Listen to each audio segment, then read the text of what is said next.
riiga kalowle iskuulkiisii waxa weeyaan waa halkaa imigaan hoos joogno waanigii magaalada waan u garaadaystay iskuulla male waanigiini lahaa halkaa morohda imigaan hoos joogniyo qoryaha weeyaan wataa carruurteena wakaa waxa weeyaan waa dhul sidii ilaahay u abuuray aan cidiba weli wax ka qaban weyn rafkaasay da wax ku baranayaan macallinku halkaas wax ugu dhigaa sabuuraddii wataa waa kuwa halkaa fadhiya maaragtaa wiilalya gabdhaba waxa weeyaan iskuulka ha loo soo dhiso ama hay-ada ha noqoto hay-ada iskuullada dhisaa jira ama hay-ada ha noqoto ama dadka iyaga qurba joogga ha noqoto waa ama xukuumadda waad naxasaa markaad halkaa carruurta ku dumasa waa kuwa halkaa fadhiya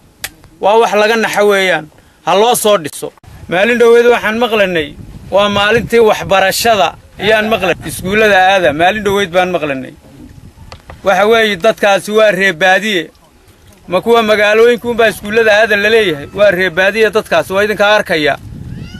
haddana wakaa waalidkii dhalay dee bal waxa barta wakaa yidha wakaa marohdaa dusha wakaa marohdaa u waxwaxeeyey markaa waxa weeye fan badan oo ama midowga yurub u bixinayo ama adduunyada kale ay bixinayso waxbarashadaan ku baxaya waan maqlan iskuulka riiga kalowley waa marohdaa wataa sabuuraddii halkaasay ardaydu fadhidaa ha loo dhiso asalaamu calaykum waraxmatullahi aniga oo xildhibaankii riiga ah haddana waxaan ku hadlayaa afka riiga ayaan ku hadlayaa waxaanu dadka iyaga waxbarashada dadka iyaga waxaanu ugu dadaalnay inaan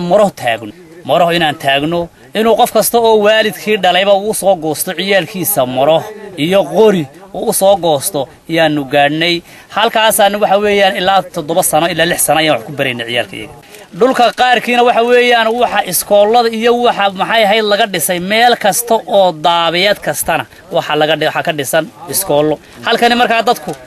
dawladda iyo hay'aduhu waxay yar iloobeen oo kale waa laga dulboodaan u malanaya laakiin sanabsi maalihii ilaahay baa nasiin doona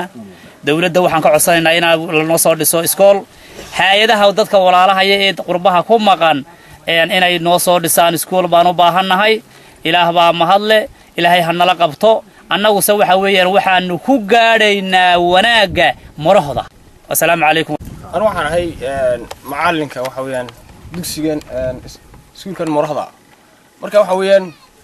halkan waxa ku dhiganaya waa waxbarashadii gelinka hore ee ah iskuul gelinka dambana way dhigan jireen quraan bay dhigan jireen oo halkan ku dhigan jirnay hadda imika waxa la noo dhisay madrasad alxamdulillah marka hadii alla yiraahdo gelinka dambe waxaan ku wareegaynaa madrasadda halka la nooga dhisay ee quruxda badan marka waxa weeyaan jazakallahu khayran cid noo dhistay allah ka abaal mariyo marka macallimiintu waxa weeyaan waa bilaam shahar marka waxaan casaraynaa insha Allah waxa weeyaan in macallimiintana la noo mishaareeyo wixii kulli iskuulkiina waa kana waa maro la naga bedelo wassalaam calaykum.